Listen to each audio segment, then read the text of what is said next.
मंडळी, प्रहाराय सन्निहिताः जयाय प्रशिक्षिताः हे सैन्य शक्ती दाखवणारं सुभाषित हल्ल्याच्या काहीच मिनिटाआधी भारतीय सैन्यानं ट्विट केलं होतं आणि त्यानंतर काहीच मिनिटात कालच्या मध्यरात्री एक आवाज आसमंतात घुमला।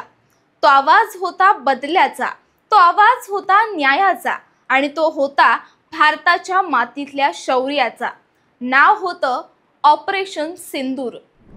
पहलगाम मधल्या नवविवाहित जोडप्यांवर झालेल्या निर्घृण हल्ल्याची आठवण अजूनही जिवंत असतानाच देशाच्या संतप्त छातीतून उसळलेली ही चिडचिड शेवटी कृतीत उतरली। पण या मिशनचं नाव सिंदूर असं का? आणि या ऑपरेशनमुळे भारत पाक संबंध, युद्धाची शक्यता आणि भविष्यातील जागतिक संदेश काय असू शकतो? चला जाणून घेऊया संपूर्ण माहिती। शेवटपर्यंत पहा, कारण ही आहे ऑपरेशन सिंदूरची कहाणी आणि इथून सुरू झालेल्या भारत पाकिस्तान युद्धाची वाजलेली पहिली टाळी। नमस्कार, मी सृष्टी आणि आपण पाहताय त्याचं काय महाराष्ट्र। मंडळी, 22 एप्रिलला दक्षिण काश्मीरमधील अनंतनाग जिल्ह्यातील पहलगाम पासून अवघ्या 6 किलोमीटरवरील बैसरन व्हॅलीमध्ये 40 पर्यटकांच्या गटावर जैश-ए-मोहम्मद आणि लष्कर-ए-तोयबा या दहशतवादी संघटनांच्या अतिरेक्यांनी गोळीबार केला। 26 जणांचा मृत्यू झाला आणि 20 पेक्षा अधिक लोक जखमी झाले।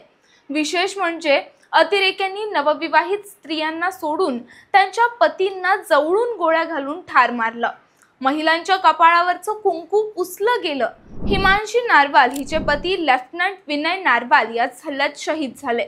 लग्नानंतर फक्त 6च दिवसांनी हिमांशीच्या कपाळावरील सिंदूर पुसलं गेलं, ज्यामुळे संपूर्ण देश सुन्न झाला आणि याच संतप्त भावना लष्कराच्या निर्णयात उतरल्या। हा फक्त सूड नव्हता, तर स्त्रीच्या सिंदूराच्या सन्मानासाठी घेतलेली रणघोष होती। त्यामुळे या कारवाईला ऑपरेशन सिंदूर असं नाव देण्यात आलं। सिंदूर हे केवळ विवाहित स्त्रीच्या नात्याचं प्रतीक नसून भारताच्या शौर्य, परंपरा आणि संस्कृतीचं देखील प्रतीक आहे। राजपूत आणि मराठा योद्धे शत्रूशी लढताना कपाळावर सिंदूर लावत असत आणि हीच परंपरा आता भारताच्या राफेलमध्ये उतरली आणि तीच शक्ती घेऊन राफेल मध्यरात्री पाकिस्तानच्या हद्दीत जाऊन घुसलं। मध्यरात्री 1:15च्या सुमारास सुरू झालेल्या ऑपरेशन सिंदूर अंतर्गत भारताने पाकिस्तान आणि पाकव्याप्त काश्मीरमधील 9 प्रमुख दहशतवादी तळांवर अचूक क्षेपणास्त्रांनी हल्ला केला।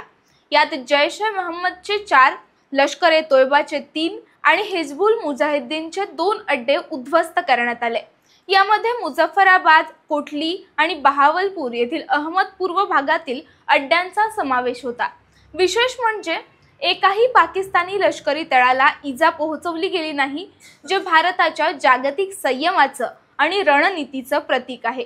या ऑपरेशनमध्ये राफेल सारख्या अत्याधुनिक फायटर जेटचा वापर करण्यात आला, ज्याच्या क्षमतेमध्ये 2200 किलोमीटर प्रति ताशी गती, 10 तास सलग उड्डाण, मिटिओर, स्काल्प आणि हॅमर सारखी घातक क्षेपणास्त्र आणि 100 किलोमीटर अंतरावर 40 टार्गेट्सची ओळख करून नष्ट करण्याची ताकद आहे।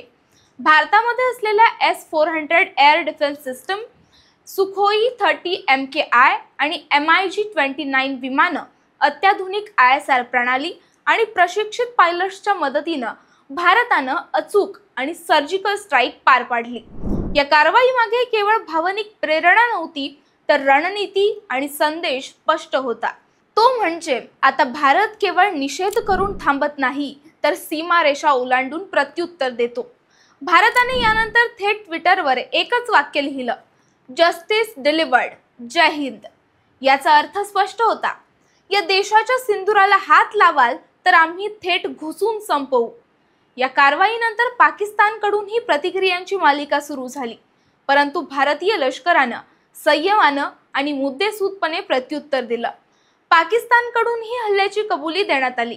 मुझफ्फराबाद, कोटली आणि बहावलपूर भागातील अड्ड्यांवर भारतीय क्षेपणास्त्र हल्ले झाले।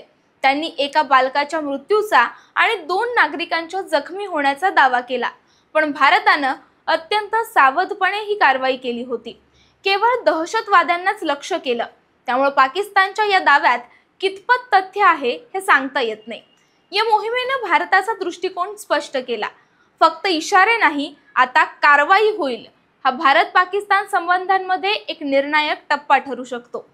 जर पाकिस्तानने पुन्हा एकदा भारतावर अप्रत्यक्ष हल्ले करण्याचा प्रयत्न केला तर हे ऑपरेशन भविष्यातील सशस्त्र संघर्षाची सुरुवात मानली जाऊ शकते. दुसरं म्हणजे या ऑपरेशनमुळे आंतरराष्ट्रीय पातळीवर भारताचं स्थान मजबूत झालं. अमेरिका, फ्रान्स, जपान सारख्या देशांनी दहशतवादाविरोधातील भारताच्या कडक भूमिकेचं समर्थन केलं. आता ऑपरेशन सिंदूर हे केवळ एका रात्रीत पार पडलेलं हवाई हल्ल्याचं ऑपरेशन नव्हतं. ते भारताच्या नारी शक्तीचा सन्मान, जवानांच्या बलिदानाचा बदला आणि दहशतवादाला दिलेला उघड इशारा होता. आज हे ऑपरेशन फक्त पाकिस्तानसाठीच नाही तर संपूर्ण जगासाठी संदेश आहे. भारत आता गप्प बसणार नाही आणि जर उद्या यापेक्षाही मोठी कारवाई झाली तर ते युद्ध असेल. युद्ध सिंदूरच्या प्रत्येक थेंबासाठी, युद्ध हातचलाखीने अर्ध काश्मीर पाकिस्तान नेल्याच्या गुन्ह्यासाठी आणि युद्ध भारताच्या सहनशक्तीचा अंत बघण्यासाठी. दहशतवाद्यांनी केलेल्या पहलगाम भ्याड हल्ल्याची चीड भारतीयांच्या मनात गेली कित्येक दिवस घर करून होती. 2 आठवडे उलटून गेल्यानंतर कारवाई होत नसल्यानं अस्वस्थता होती. पण केंद्र सरकार आणि सैन्य दल या भ्याड हल्ल्याचं प्रत्युत्तर देण्याची जोरदार तयारी करत होतं.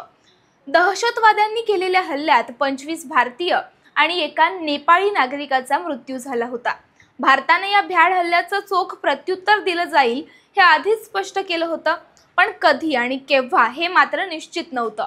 अखेर बुधवारी मध्यरात्रीच्या सुमारास भारताने ऑपरेशन सिंदूर अंतर्गत पाकिस्तान आणि पाकव्याप्त काश्मीरमधील दहशतवादी ठिकाणांवर हल्ला केला आणि मिशन सिंदूर यशस्वी झालं. आता पुढची तयारी. आपण याबाबतचे अपडेट वेळोवेळी घेत राहणारच आहोत. तत्पूर्वी आपल्याला वाटतं का की हे ऑपरेशन युद्धाची नांदी आहे? तुमचं मत आम्हाला कमेंटमध्ये नक्की कळवा. पुन्हा भेटू, तोपर्यंत कुठेही जाऊ नका. पाहत रहा, सबस्क्राईब करा. त्याचं काय महाराष्ट्र.